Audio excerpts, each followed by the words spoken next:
For those struggling with insomnia, there are numerous proven evidence-based methods to significantly enhance sleep quality. The most encouraging aspect of these approaches is that they provide lasting skills throughout your lifetime and require no medication whatsoever. While it may seem unrealistic, there are many non-medical interventions for insomnia that have demonstrated effectiveness. When consulting with a healthcare provider about sleep issues, a standard process typically unfolds.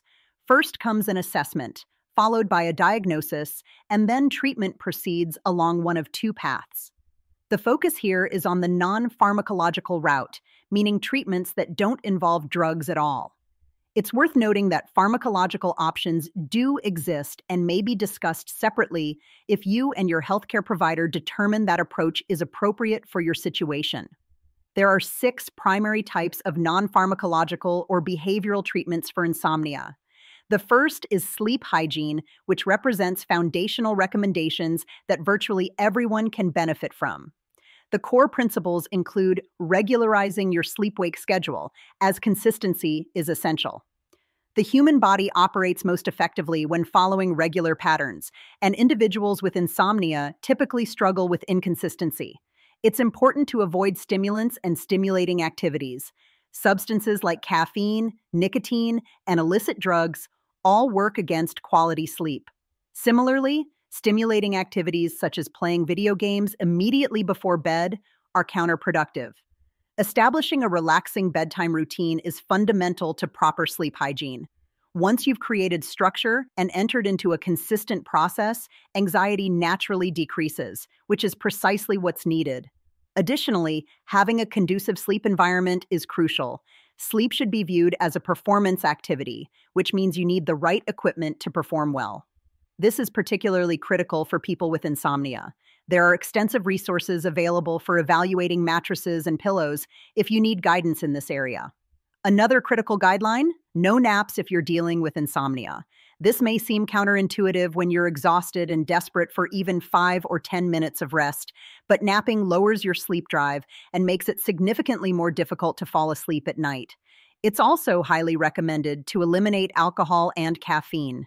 Neither substance is necessary in your diet, and both disrupt sleep in substantial ways. If you already have insomnia, adding alcohol or caffeine to the mixture only complicates the situation further. Many specialists encourage patients to reduce or eliminate these substances at least during the treatment phase to facilitate better sleep. One of the most effective things you can do to improve sleep quality, even with insomnia, is maintain regular exercise. The importance cannot be overstated, and the research data is exceptionally clear. You don't need to run a marathon. Just 20 to 25 minutes of cardio and perhaps some weight training is sufficient, and it will absolutely help your sleep. Another important practice, though difficult to implement, is to avoid looking at the clock. Many people glance at the clock and instantly perform mental calculations, becoming upset when they realize it's 2 in the morning and they still haven't fallen asleep. This spikes anxiety and undermines all progress. These guidelines can be applied across any treatment modality, and in some cases, sleep hygiene alone can resolve the issue entirely. The second approach is called stimulus control. This concept is based on the idea that you have classically conditioned yourself to do more than just sleep in your bed. The goal is to reestablish the bed as a place exclusively for sleep and intimate activities with a partner, not for working on computers, watching television, or even reading. The key principles are to go to bed only when you're sleepy, get out of bed when you're unable to sleep, and wake up at a consistent time, including weekends. Maintaining that consistent wake time 7 days a week is crucial for this method to be effective. The third technique is sleep restriction, which is particularly powerful, but should not be attempted without professional guidance. This method requires working with a sleep specialist, psychologist, or someone thoroughly familiar with the technique. The process involves determining a person's average sleep time and then setting a bedtime equal to that duration. For instance, if someone's sleep diary shows they fall asleep at midnight and wake at 6 in the morning, they would be instructed to go to bed at midnight and rise at 6. This restricts the amount of time allowed in bed, and the wake time must remain consistent 7 days a week. No daytime naps are permitted because the goal is to build up natural sleep deprivation, which helps you fall asleep quickly and stay asleep. Many people initially resist this approach, thinking that if they're exhausted, they should get into bed at 8 o'clock just in case they fall asleep, allowing them to catch up on lost sleep. However, sleep doesn't work that way. Even if you're exhausted from prolonged sleep deprivation, you still have a circadian rhythm, and melatonin is only released at specific times based on something called your chronotype. Sleep restriction can be extremely effective when implemented with professional supervision. The fourth category encompasses relaxation techniques, with meditation and relaxation exercises being valuable components of nearly every therapy approach. One particularly effective method is progressive muscle relaxation, which involves tensing and relaxing your muscles sequentially, starting at your toes and working up to the top of your head. Many people find they fall asleep before completing the entire sequence, making it an excellent practical tool. There's also diaphragmatic breathing, which involves taking deep belly breaths. This technique appears in various contexts and can be very helpful, but its primary benefit is that it forces you to focus on your breathing rather than the anxious thoughts cycling through your mind. When practicing breathing exercises, incorporating counting is beneficial because it's very difficult to count and think about something else simultaneously. For example, the 4-7-8 breathing technique is widely taught because it helps lower heart rate below 60 beats per minute, forces concentration on counting, which prevents other thoughts from intruding, and allows the natural sleep process to take over, resulting in improved outcomes. Meditation and guided imagery function similarly.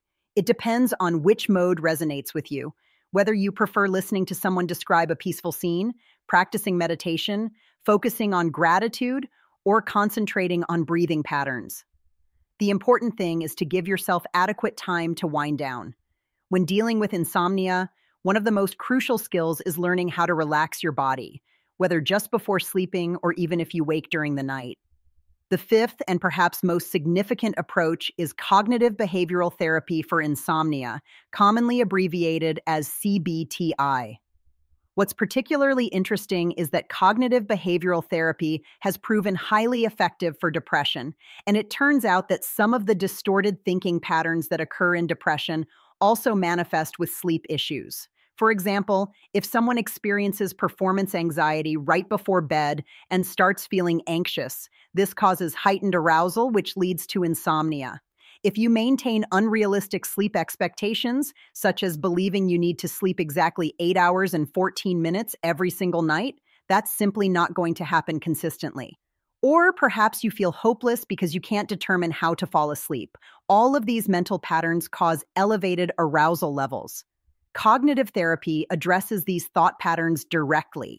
The result is that people become more hopeful, develop realistic expectations, and no longer suffer from performance anxiety. They gain understanding of their actual capabilities, which reduces arousal and facilitates sleep. The crucial point to understand is that everyone can actually control their own sleep by applying the principles of cognitive behavioral therapy. This approach has proven effective for countless individuals and represents what many consider the optimal path forward. The sixth method is circadian re-entrainment. This technique is often used in combination with CBTI, along with relaxation therapy and proper sleep hygiene. It forces the use of light exposure and melatonin to bracket sleep within a specific time frame. For instance, if someone is an extreme night owl who can only fall asleep at 4 in the morning and only wake at 11 the next day, bright light therapy would be used to literally push their circadian rhythm backward, combined with melatonin administered at specific times. However, very few people are actually that far off in terms of their circadian rhythm. What most people experience is misalignment with their chronotype. A chronotype is your internal genetic sleep schedule that determines whether you're naturally an early bird or a night owl. Many people think they're one type, but turn out to be another. There are online resources where you can take assessments to determine your natural circadian rhythm. Once you understand this, you actually know when your body naturally wants to sleep. The encouraging news is that every single one of these therapies appears to be effective, though some work better than others. Stimulus control, sleep restriction, and relaxation seem to work comparably well, but when combined in what's called multi-component therapy, the effect is significantly greater. These methods have specific impacts on your ability to fall asleep, known as sleep onset latency, and they also reduce wake after sleep onset, meaning you wake up less frequently after initially falling asleep. When treating insomnia, these are the two primary metrics: how quickly you fall asleep and how many times you wake up afterward. Every single treatment described here appears to reduce both of these problems: fewer awakenings and shorter sleep onset, which is exactly what's desired. The multi-component approach appears to provide the greatest benefit for most people. A practical approach involves several steps. Review your sleep hygiene, limit your time in bed, try to establish a regular wake time based on your chronotype, go to bed only when sleepy, and get out of bed if you can't sleep. Often, what's called the combined approach is utilized. Working with a patient's physician, there might be situations where someone is only sleeping 3 to 4 hours per night, making it difficult to teach them sleep hygiene, stimulus control, and other techniques because they're getting such minimal sleep. In these cases, a pharmacological intervention might be used temporarily to break the cycle of insomnia, keeping them on medication for perhaps 3 to 4 months, then gradually tapering off, while implementing sleep hygiene, sleep education, stimulus control, sleep restriction, and behavioral components. This allows for a faster intervention depending on the severity of the disorder. Many patients appreciate this approach because they can utilize pharmacological intervention for a short period to get over the initial hurdle, then learn the skills that will ensure much more successful sleep in their future. There is strong belief in the effectiveness of CBTI and these other methods based on their life-changing impact for a large number of patients. These evidence-based techniques offer genuine hope for those struggling with insomnia, providing tools that can last a lifetime without dependence on medication.